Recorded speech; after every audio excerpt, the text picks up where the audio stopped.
Hello, good afternoon. Welcome to the channel. Thank you for tuning in. And this is just a quick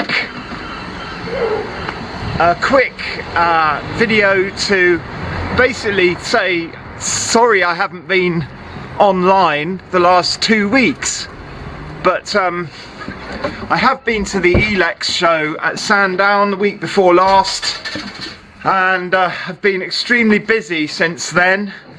And also my computer software for editing went down, and all kept glitching. Now I've got two computers which have both got editing software on them. They're identical to that laptop down there, and both of them have had the same problem, so it's meant I haven't been able to edit any videos. And although that's been happening for a while now,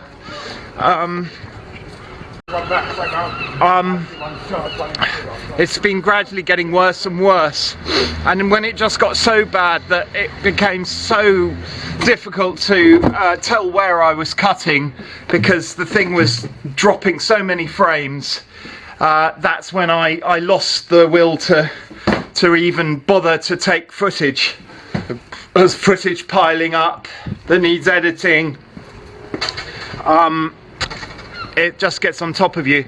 So I've taken the opportunity to get some jobs finished and some paperwork and some admin done in the office and some marketing. Hopefully we'll get this sorted out soon, and we'll be able to get on to some proper jobs soon. So I'm going to try this beer out here of Sati's. Cheers, Sati.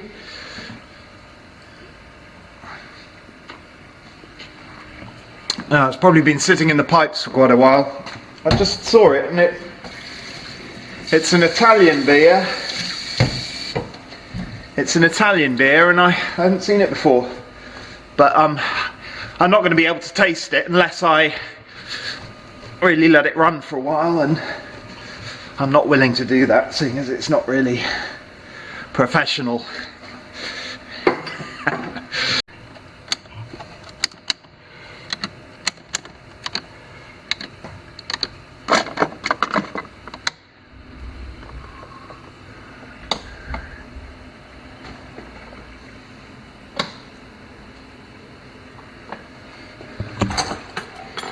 Good, well,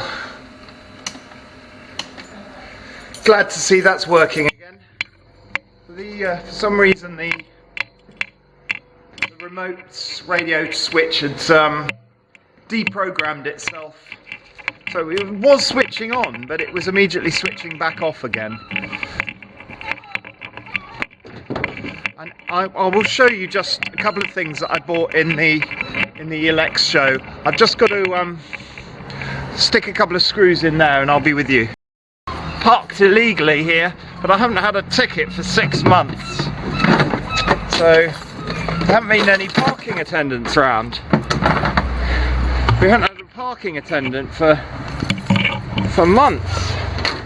Okay, so we've got the slam lock here, and the forgotten what they call that, and switch it on there so it thinks the door's open. Now I have just come back from France as well, and the problem I was considering was rewiring the ceiling using conduit. It's a high ceiling, and so and it's difficult to rewire, so redoing it surface mounted conduit. Now while I was at Elex, I saw some interesting P-clips. What they looked like was filming as well as drawing is a little tricky.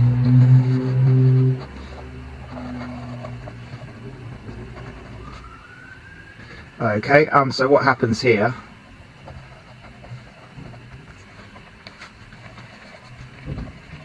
Now, this is what I thought I was looking at.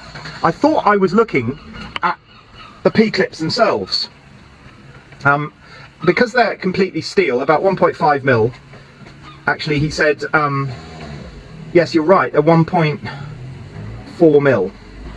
Good engineer's eye, he told me, but this is what I was looking at, but they had no hole here. And you can get this for diameter 20 or 16.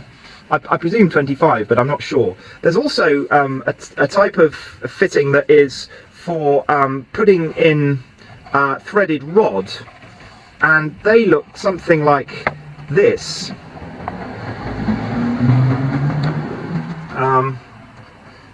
And they've got the thread in that part. There's a thread in there, and again, there's no hole, but this section along here is weaker. I think it's got some holes in it like that, which means that when you bend it, it bends quite easily. And they are steel as well, 1.4 mil steel.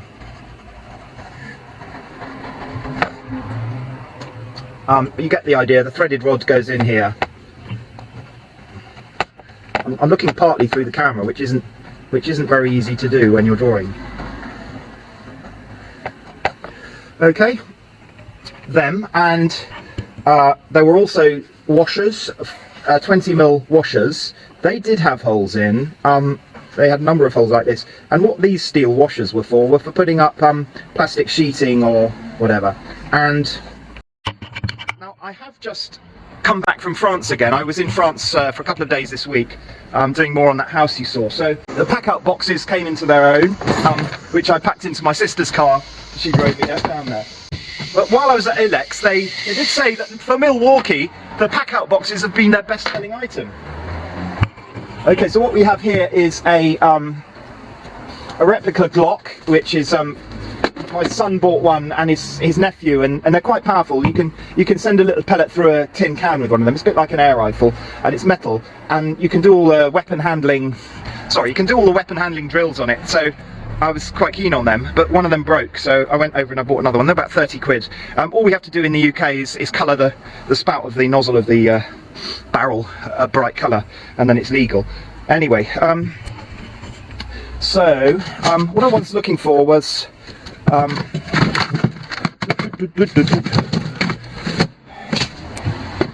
in there.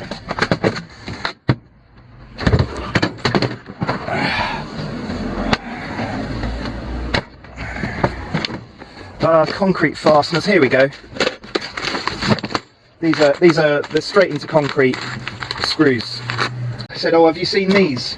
If you're interested in those fastenings, you will be interested in these. We've got them for 10 quid a packet, and I'll just show you, if I can with the camera, what they are. They're screwdriver bits with a neodymium collar.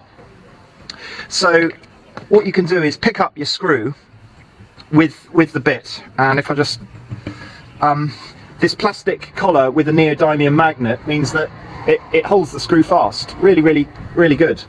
So I'm into this idea of screwing stuff directly into concrete without plugging, and I just thought I'd show you those just so you get an idea of, you know, where I've been looking, what sort of direction I've been looking in. So now back to these fittings, which I thought looked quite nice for these fixings to go straight into concrete, steel, and therefore 18th compliant. But the stand was, in fact, it was I can't remember the retailer.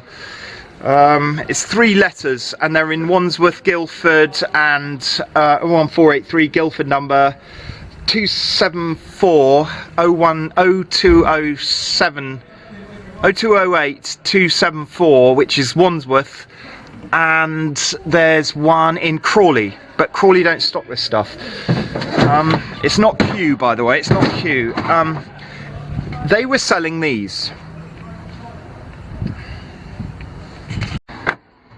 which obviously I wasn't interested in purchasing, because I've got cash flow problems and I'm not interested in buying tools at the moment.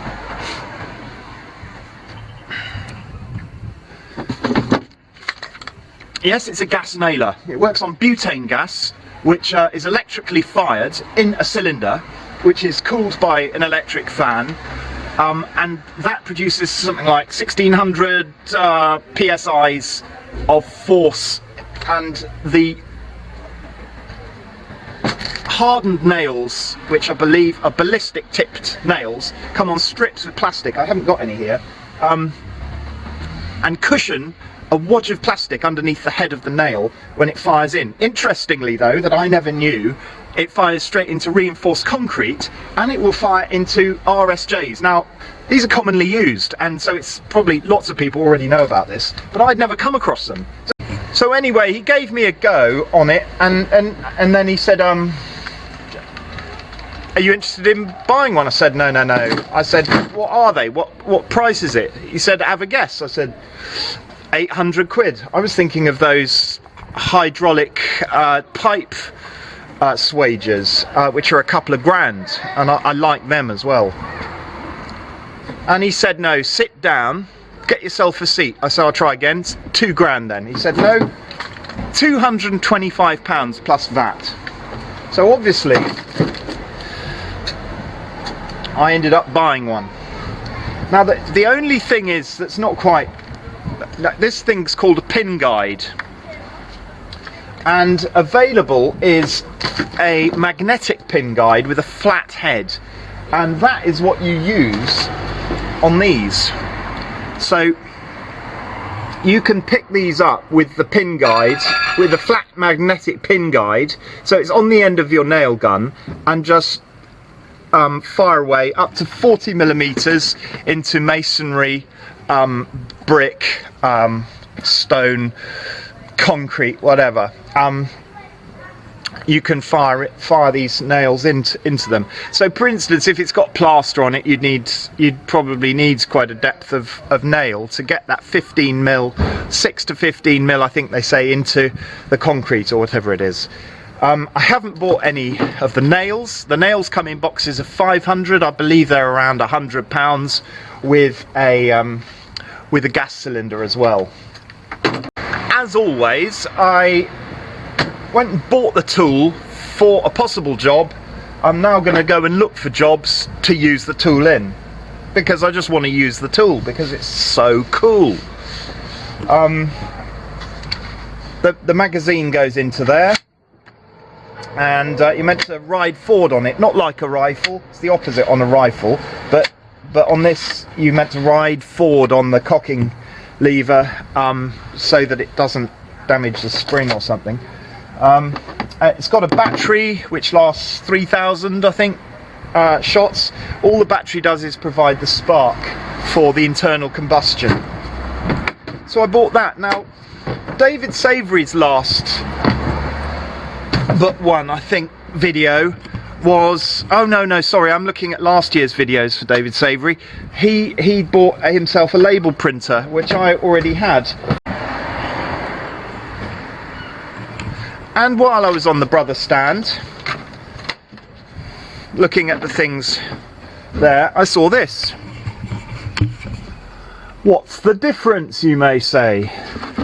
What's the difference? Well, I saw a good video of producing labels with different size text on them, plugging it into a computer, plugging it into a laptop, which I also saw on David Savory's video, and I'd never done, because I've never, like David Savory, never read the instructions of mine. So I then and there, he said it's to 125 plus VAT, which came with 5 tapes, which I pay something between 13 and 18 pounds each for. So, right, a bit dim in here. I do have these other lights, these lights and some more lights here. They're all on dimmers, so I'll just turn them on. They're the machining lights I use when I'm machining. There we go. Now, but they don't really light up here. So here we go.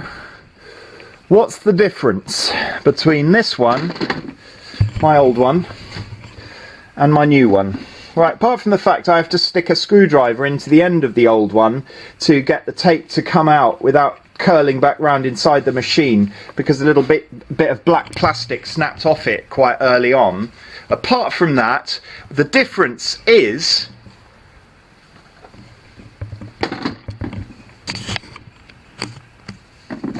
absolutely nothing. Question comes round as to whether I'm going to put Christmas lights up this year. I still haven't got my name on here, which is a bit stupid for local marketing. No name on the shop still.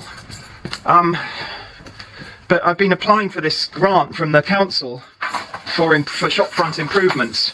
I want 2 quotes, and I just find that morally difficult to go and get someone else to quote when I know who I'm going to use anyway. Anyhow, here's the paperwork I've done. So this is some of it. It does have a load of annexes as well. It's the work for the big Art Deco place. So certification of so and so, right? So this letter covers the quotation and plan A and plan B of the quotation. Here are the quotations. So part 1, items highlighted in green on Annex Alpha, estimated with the least margin of contingency, with the highest likelihood of being needed in Plan A. Annex items A 3, 5, 10 to 18, 14 to 16, that refers to the list in Annex A. Annex Bravo method statements 10 to 15. So there were Plan B method statements. There were 7, something like that in number.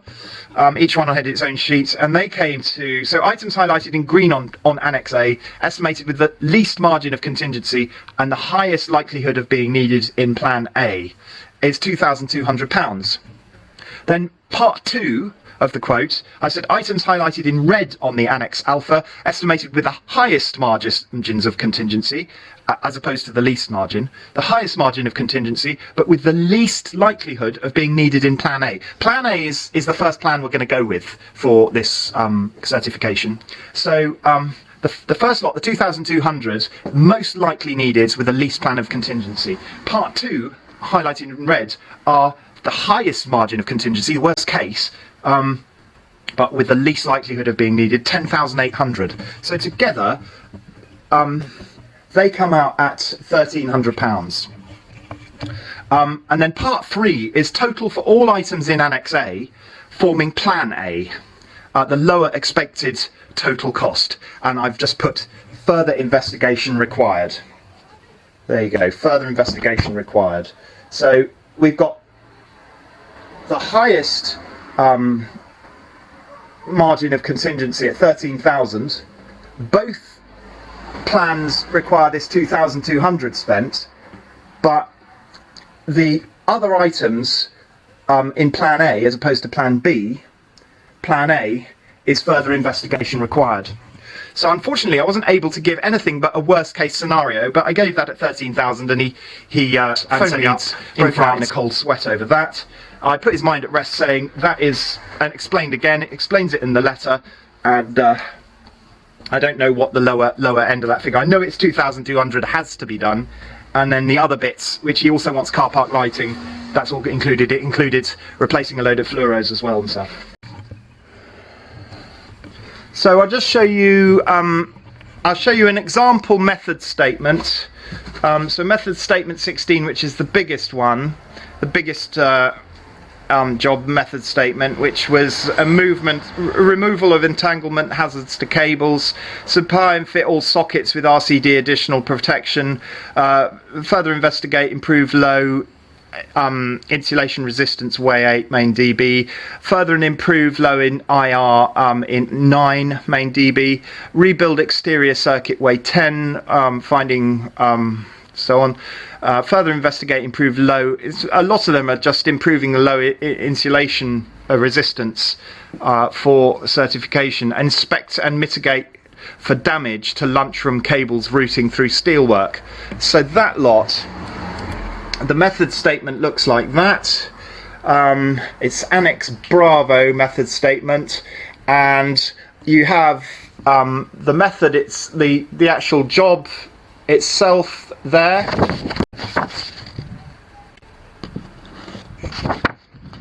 Yeah, so you have items 1 through to 13 on this method statement. That's lifted off of this schedule of works, rates and charges. So each job that's required to be done from the EICR. Let's see if I can get this more in focus. No.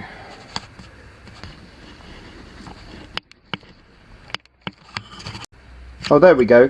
Right, so on the schedule of works, rates and charges, the numbers here are the job numbers, 1 to 16 with 11A and 11B. The numbers in brackets, like here, refer to items on the EICR. And what I've done here, for all the jobs, for each of the jobs, I've put what I think the day charge is going to be, which I put in decimals there. And then I put I think I put the, what do I do? I can't remember what that is. C is, yeah, I think materials for a lot of them go down here. So C is actually refers to this note down here. C is 3,516 in materials.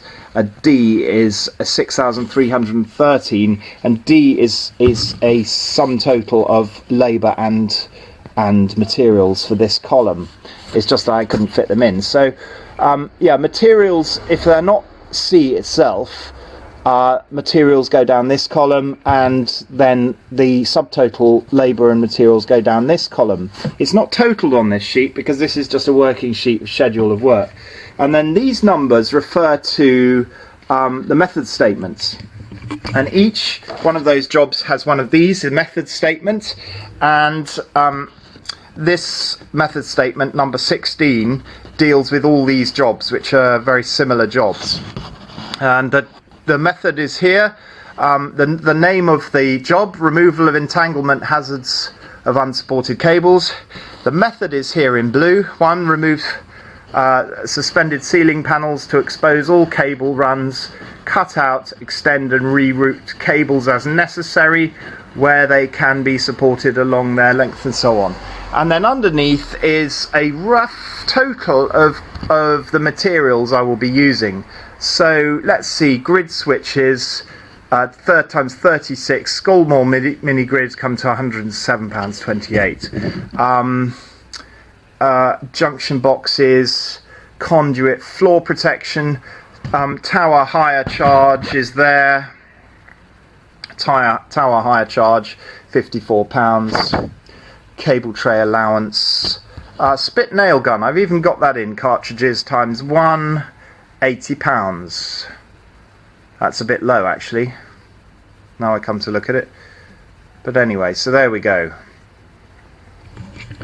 So you got the method statement, the schedule of rates and charges, the estimate first draft itself, which totals all those up to give you these figures, and then the covering letter itself, which tells you how to read all these various documents.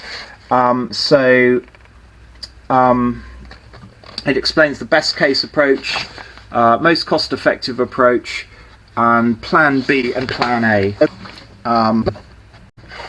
Okay, just last thing, don't know if any of you have used these Trust Smart radio switches, in-house switches for lights and so on.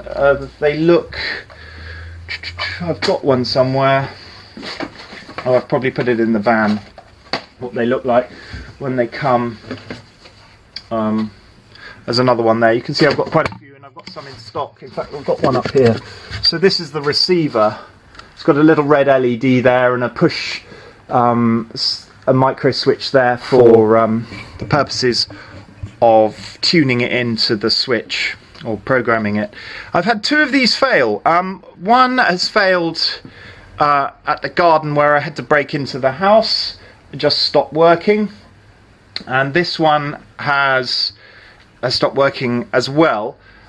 I now suspect that all that happened was they became delinked and somehow unprogrammed, but I didn't test for that. But I just swapped the units around because I have plenty of them. So annoyingly, one customer went and lost the battery compartment to one of the transmitters, and therefore I had to just change the transmitter out and charge him for that.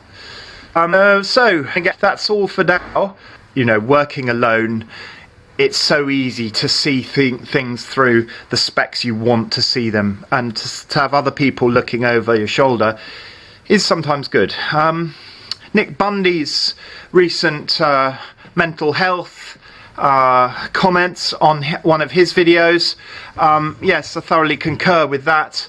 I had a mental breakdown last year, the result of 40 years of trying to put up with complex PTSD brought on with childhood trauma, and I know what he's talking about there. You know, I broke down, I had to just let it all out, and some horrible stuff came out, and people had to cope with it, my family, and it was very difficult. But you know, I'm on the road to recovery now.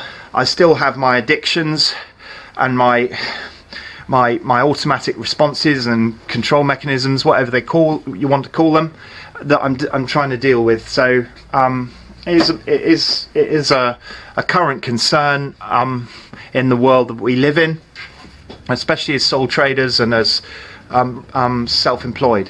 Hi, what's up? First time I've seen the shop open, well, the shop door open. Okay, you're on my YouTube channel now. Oh yeah. Where are you from? Here, there, and everywhere, but sort of I know Littlehampton. Littlehampton, are you? Yeah. Yeah. I know. I was just saying, I haven't got my my signage up. We've been here 2 years now. 2 years? Right. Probably, no. God, 16 we bought this. 3 years now. 3 years this summer. Yeah. We've had this, and since it was a legal practice. Yeah. But is this a type, like a sort of hack space? A what? Hack space, like maker space. No, I'm an electrician. Electrician, right? Yeah. Okay, no worries. Completely off there. No, that's all right. Off. That's because it doesn't say it out there. Right. Of course. No. I'll say goodbye now. I'll just have a chat to him. I'll say goodbye. It's Saturday evening now, a couple of hours after the last part of the video. Watching through it, as I edited it, I realised that I was walking around quite a lot and probably gave you vertigo or dizzy.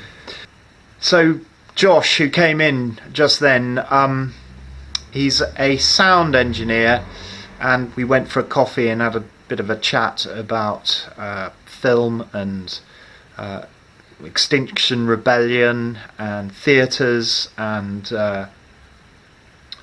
some of the fields I've worked in as well, and that was quite nice. Well, thanks for tuning in. I'm sorry it hasn't been particularly riveting once again, but we'll look forward to using the nail gun, and click like if you can, if you liked it, and subscribe as well to the channel. Much appreciated, and I'll see you next time.